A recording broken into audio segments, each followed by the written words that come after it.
Not so long ago, about 3 or 4 days ago, I read an article on the Actuality portal, about which you know my opinion, saying that Germany is in a disastrous economic situation, terribly low economic growth. For the first time it was stated because usually you say that we in Slovakia are responsible for everything. In this article, however, the author made a mistake by all accounts and said that the bad economic situation in Germany will force us in Slovakia to take measures, because the German economy automatically affects the Slovak economy, and that this is it. That's what Fico will fall on. I won't comment now on what is normal and what is not normal. After all, let's rejoice in a country that has its joys and sorrows. We are not perfect. But on the other hand, can you read in the newspapers or on some portals that today we got him? The Germans are not doing well. The Slovak government will have to adopt radical austerity measures, and that will finally bring Fico's government to the ground. Are you in your right mind? So we are rejoicing that things are bad? At the very least, I accept in this article that the truth was admitted, that it is primarily the economy of large countries that significantly affects the Slovak Republic. I would start by saying that I received the information with great concern about drone attacks deep in the territory of Ukraine, even near the Slovak borders. I also spoke with President Putin and President Zelensky, and each repeats the same thing. The war is ongoing. Zelensky says when the Russian side is bombed, the war is ongoing. Putin says about Zelensky, the war is ongoing, but it is already too close and we have to be very, very careful and attentive. Therefore, I want to express great concern if such attacks appear so close to the Slovak borders. And I am doing what I did in Moscow, what I did with President Zelensky. I declare and express the wish for a ceasefire, for peace as soon as possible. It is not in our hands.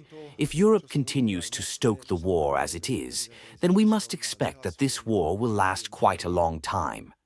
The second topic, which you will probably ask about, is the confusion that arose around the visit of the German Chancellor, Mr. Merz, to Slovakia. It is a very simple story. The only question is whether you are able to reproduce it as I am about to tell it. Mr. Merz is supposed to have on Saturday, the 30th, a private schedule in Bratislava. I know what it is. I won't say it's not appropriate or it's a private event. And we agreed that on the 29th, the day before, we would have dinner or meet. It was not an official visit, just a work-related meeting. We were just informed that the meeting on the 29th will not happen, so now I don't know if his private schedule was cancelled or what actually happened. But please, everyone is excited again. Please tell me, who else should I meet with to make you satisfied? Who else should I meet? Who else should I go to? So that you stop with those nonsense statements that someone is in isolation or that they don't want to engage with us. I cannot be held responsible for the fact that they are not doing well in Germany. I just cannot. And it is also a fact that we are probably, if there is anyone here who deals with the economy, the most popular economy. We are absolutely export-oriented. Whatever happens in Germany, we immediately feel it in Slovakia. So, I will be glad when we cancel the transaction tax. I will really be glad. I just need to know where we will get those 400 million euros.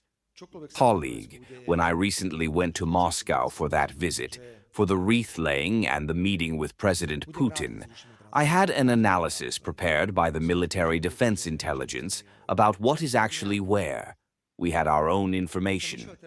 I don't want to be fed by you, nor by Markiza television, nor, because I don't believe you, you simply publish everything but the truth.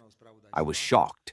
I received an analysis detailing exactly where the front line is, what is happening, how it is regarding the intensity of attacks, and so on.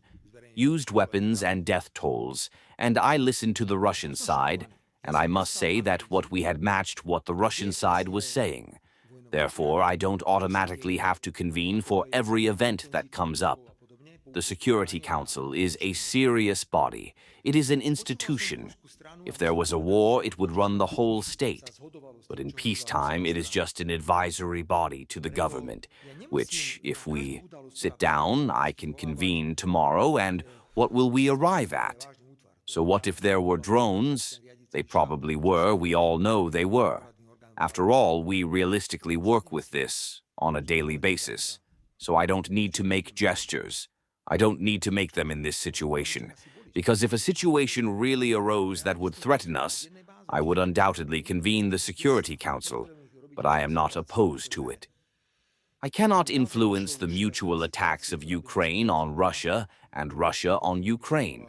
Today, we are working on a date for a joint government session with the Ukrainian side. I was also informed this morning by the State Secretary.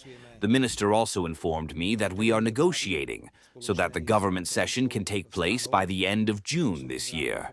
Which would be? That would be good. I think it is good because there are many concrete projects that the Slovak and Ukrainian sides can focus on. As for gas, a decision was made that Russian gas will stop being supplied at the end of 2007. I find it amusing because everyone is buying like crazy. It is Russian liquefied natural gas. It is ridiculous. Is someone telling us something about gas?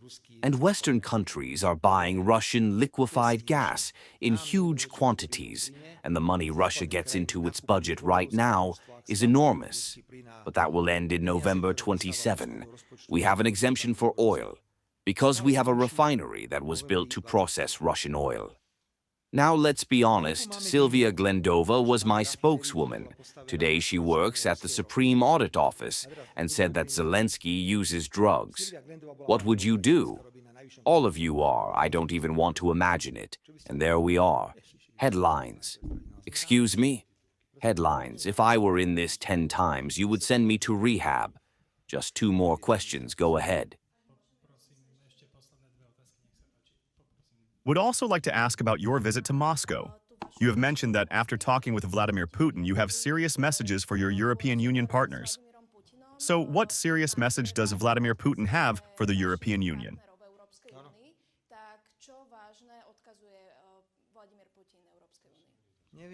I don't know, Madam Editor. Perhaps you don't expect that what I listen to and what I have to say, I have already said.